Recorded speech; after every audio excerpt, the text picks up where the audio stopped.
Have you ever wondered why a simple dot can end a sentence but a simple line can change its whole meaning? क्या आपने कभी सोचा है कि एक छोटा सा डॉट पूरा वाक्य खत्म कर देता है, लेकिन एक छोटी सी लाइन उसका मतलब ही बदल देती है। एक कॉमा किसी की जिंदगी बचा सकती है और एक प्रश्न चिन्ह पूरी बात का लहजा पलट सकता है। आज आप प्रवेश करने वाले हैं एक पंक्चुएशन की दुनिया में, जहां लिखना आसान नहीं बल्कि असरदार है और अंग्रेजी सिर्फ भाषा नहीं एक ताकत बनती है। तो तैयार हो जाइए, क्योंकि आने वाली कुछ मिनटों में आप पंक्चुएशन को ऐसे समझेंगे जैसे आज तक किसी ने नहीं समझाया। तो आज का टॉपिक है हमारा पंक्चुएशन, जिसे हम कहते हैं विराम चिन्ह। So let's begin. पंक्चुएशन का डिफिनेशन होता है, punctuation refers to the marks used in writing to separate sentence, clarify meaning, show pause and express emotions. It helps readers understand the structure and rhythm of a sentence. मतलब विराम चिन्ह वे चिन्ह हैं जिनका उपयोग लेखन में वाक्यों को अलग करने, अर्थ स्पष्ट करने, ठहराव दिखाने और भावनाएं व्यक्त करने के लिए किया जाता है। पाठक को वाक्य की संरचना और भाव समझने में मदद करते हैं। Types of punctuation. पंक्चुएशन मुख्यतः 14 प्रकार के होते हैं, जिसमें से पहला है फुल स्टॉप, जिसे हम पूर्ण विराम कहते हैं। A full stop is used to end a complete sentence. मतलब पूर्ण विराम का उपयोग एक पूरे वाक्य को समाप्त करने के लिए किया जाता है। Example, she is studying full stop, मतलब वह पढ़ रही है, दूसरा कॉमा अल्प विराम। इसका डिफिनेशन है, a comma shows a short pause and separate words और आइडियाज। मतलब वाक्य में हल्का ठहराव दिखाने के लिए उपयोग किया जाता है। Example, I bought apples, mangoes and grapes. मतलब मैंने सेब, आम और अंगूर खरीदे। तीसरा है क्वेश्चन मार्क, मतलब प्रश्नवाचक चिन्ह। A question mark is used after a sentence that ask a question. मतलब प्रश्नवाचक चिन्ह सवाल पूछने वाले वाक्य के अंत में लगाया जाता है। Example, what is your name, where do you live. आपका नाम क्या है, आप कहाँ रहते हैं। चौथा एक्सक्लेमेशन मार्क, मतलब विस्मयादि बोधक चिन्ह।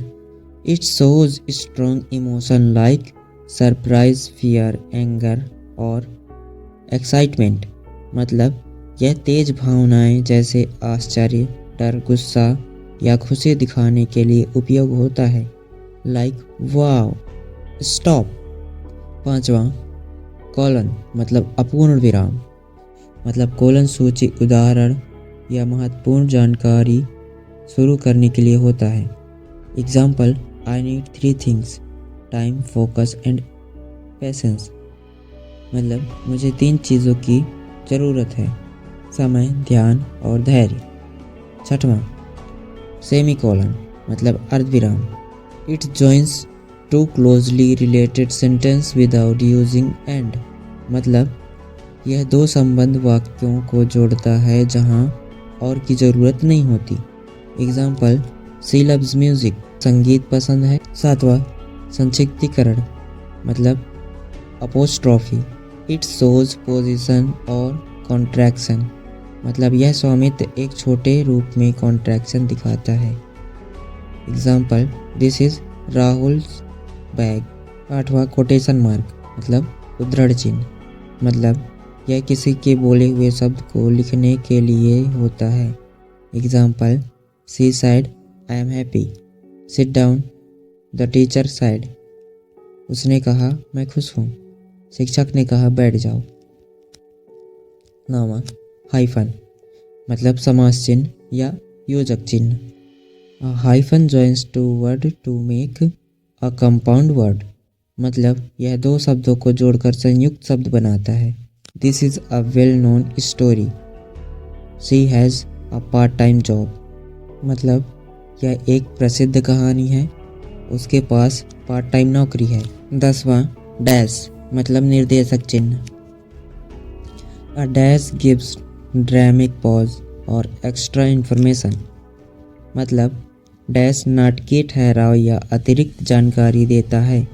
Example, he opened the door dash and smile.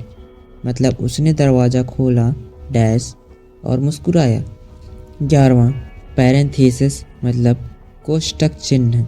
Definition, add extra और ऑप्शनल इंफॉर्मेशन। अतिरिक्त जानकारी जोड़ने के लिए उपयोग होता है। He arrived late as usual. वह देर से आया हमेशा की तरह। 12वां, ब्रैकेट। इसका मतलब भी बड़ा कोष्टक चिन्ह। इसका definition, used for adding clarification inside कोश। मतलब उद्धरण के अंदर स्पष्टीकरण के लिए लगाया जाता है। Example, I will come in the evening around 6 PM। मतलब मैं शाम को आऊँगा लगभग 6 बजे। 13, स्लैश। इसका डिफिनेशन, शोज चॉइस और अल्टरनेटिव। मतलब यह विकल्प दिखाने के लिए उपयोग होता है। Example, bring you notebook and और पेन। मतलब नोटबुक या पेन लाएं। 14, एलिप्सिस। शोज पॉज, हेजिटेशन और अनफिनिश्ड थॉट्स। मतलब यह रुकावट, झिझक या अधूरा विचार दिखाता है। Example, I was thinking maybe we should leave. मैं सोच रहा था शायद हमें जाना चाहिए। तो ये था आज का पंक्चुएशन, जिसे हम एग्जाम्पल के जरिए से पूरे 14 प्रकार के पंक्चुएशन को जान चुके हैं। So that was the complete journey of punctuation. एक छोटे से डॉट से लेकर एक लंबी डैश तक। अब आप उन सब चिन्हों को समझ चुके हैं जो आपकी अंग्रेजी को असल ताकत देती है।